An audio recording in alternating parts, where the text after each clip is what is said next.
Hello, beautiful friends. Welcome to my channel. I'm really glad you're here.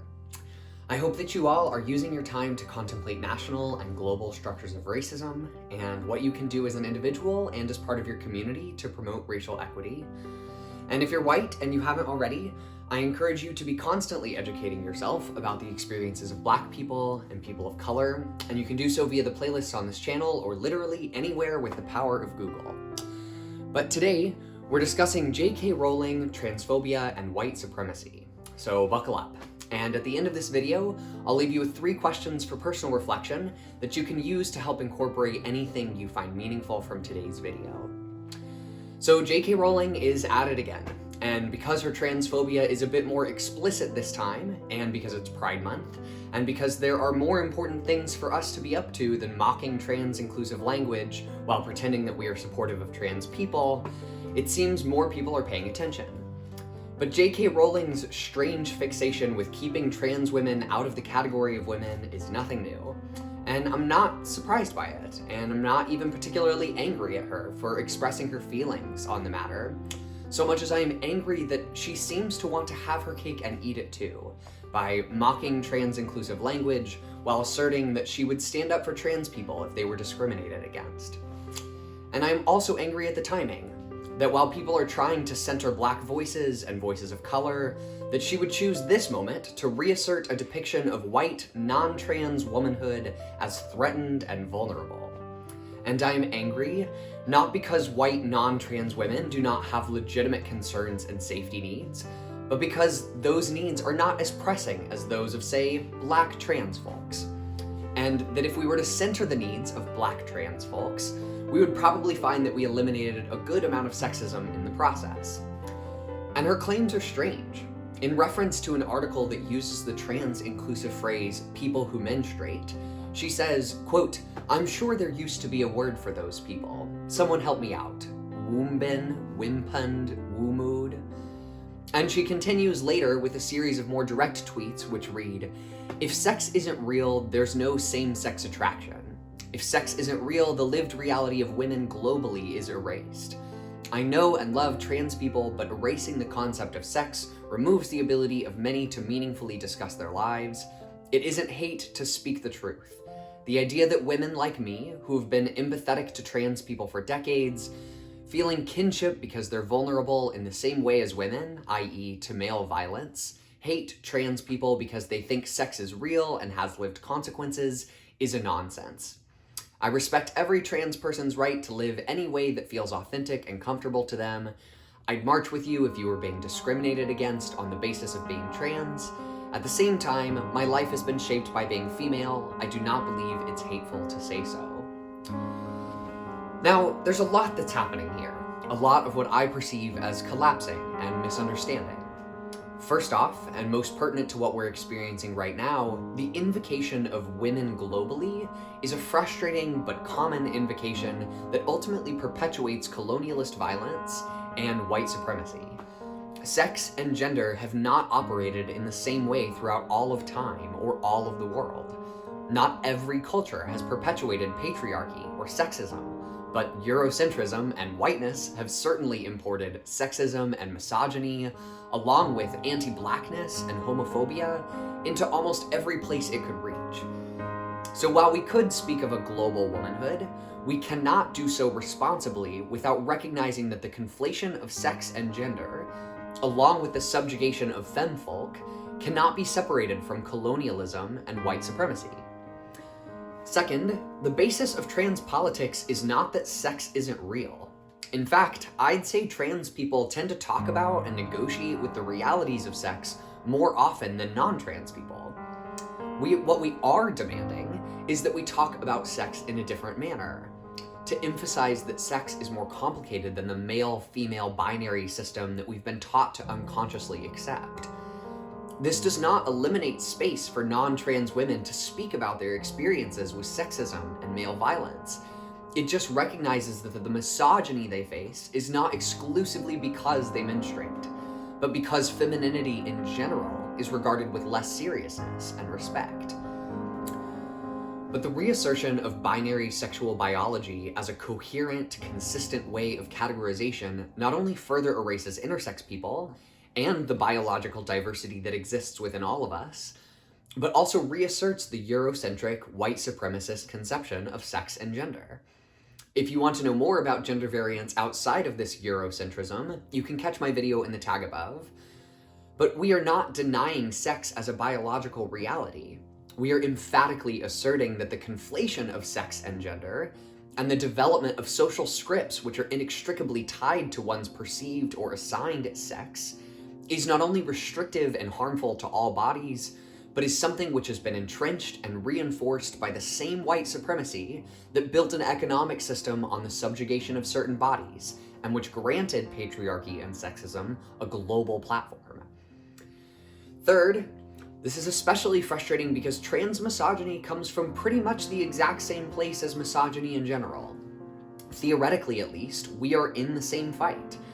And my frustration with white or non-trans feminism is often that it doesn't take things far enough, that it remains complacent, that amidst cries to topple the patriarchy, the demands are really just to remove a layer or two.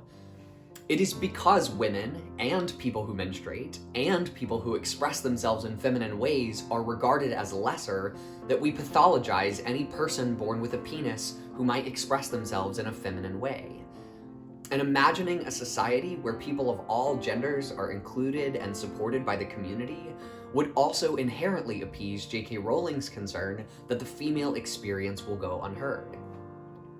Regardless, it is clear that JK Rowling is either misinformed or uneducated about the lived realities of trans folks, or that she is responding to a marginal few trans folks as if they speak for everyone, or is in fact deeply aware of our lived realities and yet still feels validated in her perception that we are somehow a threat to non-trans women.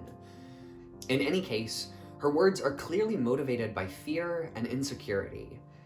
And on top of the fact that fear and insecurity are rarely constructive voices to listen to, I cannot help but read this fear and insecurity against the countless stories of white women calling the cops on black people who were birdwatching or jogging, or even black children who were selling water on a hot summer day without a permit. But now, more than ever, is the time to interrogate our fears. Simply having a fear, a feeling of insecurity, does not mean that it is legitimated. When we feel threatened, we must become better at reassessing whether that threat is a legitimate risk to our own safety, or if, in fact, that fear is a socially conditioned knee-jerk response to something or someone who might in fact be in danger themselves, or who might need protection even more than we do.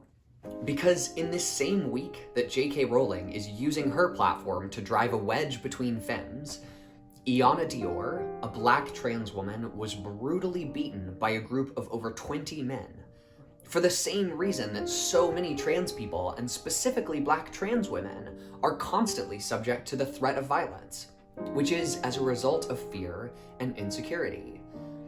When trans bodies become the site of violence, it is basically always a reassertion of the perpetrator's self-perceived adherence to gender norms, to prove themselves to be heterosexual and non-trans by asserting dominance over people who threaten a binary conception of gender. And while black trans women, their stories and voices still remain too marginalized even within the Black Lives Matter movement, far more people are and will be talking about JK Rowling and her transphobia. But she is not alone in her defensiveness. And as I am constantly saying, this is the reason we must become equipped at speaking of our differences without defining ourselves by them. To accept the inherent discrepancies in our experiences without succumbing to feelings of insecurity, which create feelings of defensiveness and a desire to invalidate others. We must move past the feeling that listening to someone else in pain will somehow invalidate the pain that we experience. That admitting that someone else is more at risk than we are somehow minimizes our own risk, especially when we are at risk of the same violence. These are the kinds of feelings which cause us to create smaller, more niche, less organized communities in the fight for justice, to react rather than respond.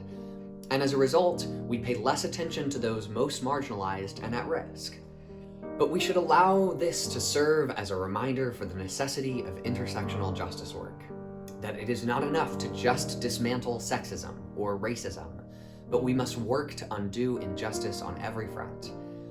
And while I believe that we absolutely must hold those with power and social capital accountable for their words and actions, I am also disappointed by many of the queer and trans responses to JK Rowling's comments.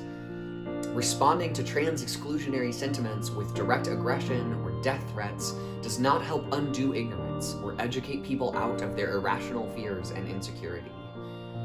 It is not that JK Rowling's fears of sexism are entirely off base.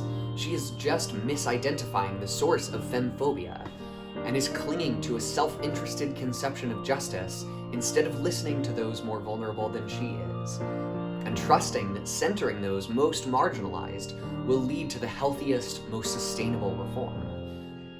And it's important to remember that gender justice, which includes the needs of trans people, will necessarily address the needs of non-trans people. But the inverse is not true. And perhaps more pertinent at this exact moment, reasserting a gender binary is a reassertion of the violence of colonialism and white supremacy.